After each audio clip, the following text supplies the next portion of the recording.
Like and subscribe and click the bell icon to get new video updates. Watch as a helicopter catches a falling rocket booster, then drops it in the ocean. History was made today, as Rocket Lab successfully caught a falling Electron first-stage booster with a customized Sikorsky S-92 helicopter. This is a modal window. Rocket Lab was successful in its effort to catch the falling booster rocket, having secured it at approximately 9:08 a.m. East. Helicopter catch. Stay tuned for more recovery details and payload deployment in around 50 minutes. Rocket Lab. At Rocket Lab, May 2, 2022. After launching to space, Electron's first stage returned to Earth under a parachute. At 6,500 feet, Rocket Lab's Sikorsky S-92 helicopter rendezvoused with the returning stage and used a hook on a long line to capture the parachute line. However, after the catch, the helicopter pilot detected different load characteristics than previously experienced in testing and offloaded the stage for a successful splashdown right into the ocean. The stage is being loaded onto Rocket Lab's recovery vessel for transport back to the company's factory, the company said.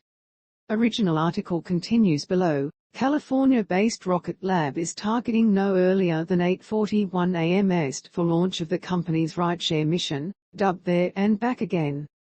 Live coverage, video embedded below, of the attempted launch and booster catch is set to start around 8:10 a.m. East, with the launch window closing today at 10:41 a.m. East. The launch is extra special in that it will involve a rather unique recovery mission. The pilots of a modified Sikorsky S-92 helicopter will attempt to catch the Electron booster mid-air during its parachute-assisted descent. Rocket Lab has successfully done this during scaled-back tests, but now it's time for the real deal, as the first stage will return from the upper atmosphere following launch. Rocket Lab will attempt to provide a live view of the catch from the helicopter, but due to the remote location where the capture will take place, we do expect some video loss, the company said in an emailed statement.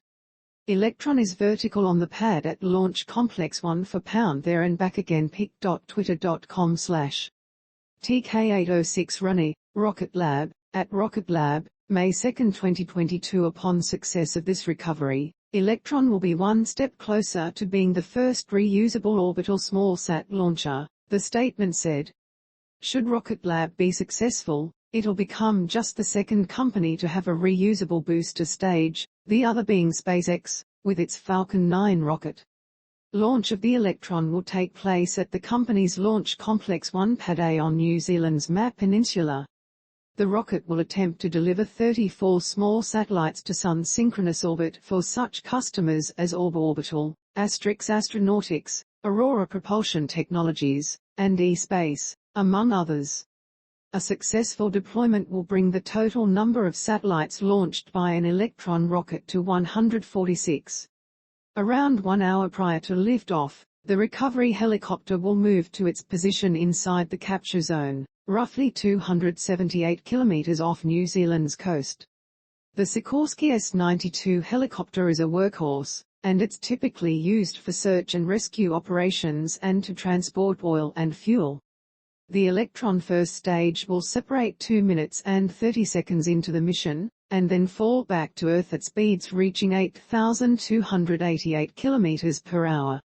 The first of 2 parachutes will deploy when the booster is 13.4 kilometers above the surface, while the second will deploy at a height of 6 kilometers. Together, the parachutes will cause the booster to fall at the very manageable speed of 35 kilometers per hour. The helicopter, lurking nearby, will then snag the parachute line using a hook. During tests, the recovery helicopter succeeded in catching the booster and delivering it to an awaiting ship. Photo, Rocket Lab. Once the stage is captured and secured, the helicopter will transport it back to land, where Rocket Lab will conduct a thorough analysis of the stage and assess its suitability for reflight, according to Rocket Lab. The launch window for There and Back Again opened 2 weeks ago, but Rocket Lab has been waiting for the weather to calm down. The company wants to remove weather as a variable during the pending evaluation of the mission. The current mission will be one of several upcoming tests to validate the concept. This article has been updated since it was first published.